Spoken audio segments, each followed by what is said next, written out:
Salut, c'est Laurette. Aujourd'hui, on va faire des aubergines panées sauce harissa qui en jettent. Pour cette recette, il nous faut des aubergines, de la farine de riz, de la fleur de sel, du paprika, un oignon cébette, du citron vert, de la chapelure, de la harissa, du tahini et du yaourt grec.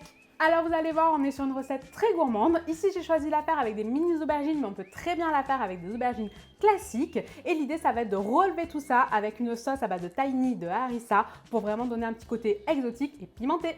Allez, première étape de notre recette, on lave bien nos petites aubergines et on va venir les enrouler dans du papier aluminium.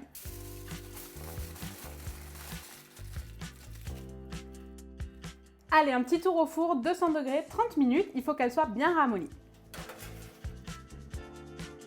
Une fois qu'elles sont cuites, on va les laisser un tout petit peu refroidir, on les déballe et là, on vient les éplucher.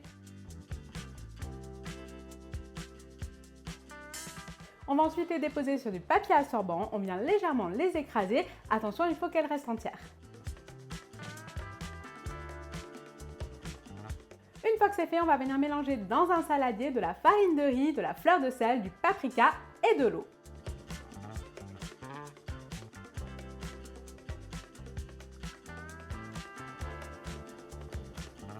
On obtient une sorte de pâte qui va nous servir à enrober nos aubergines et on va ensuite les passer dans la chapelure.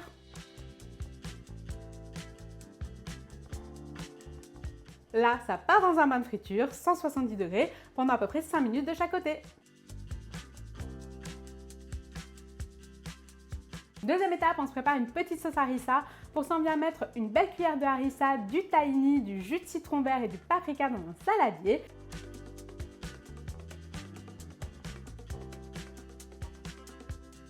On vient fouetter tout ça et on monte légèrement à l'huile d'olive.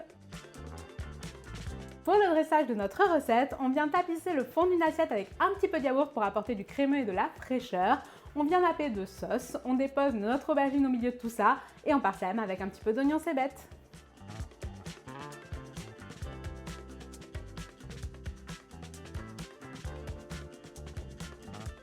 Et voilà, la recette est maintenant terminée. C'est quand même très gourmand, donc je vous conseille vraiment de le faire à la maison et je vous dis à très vite pour de nouvelles recettes. Ciao!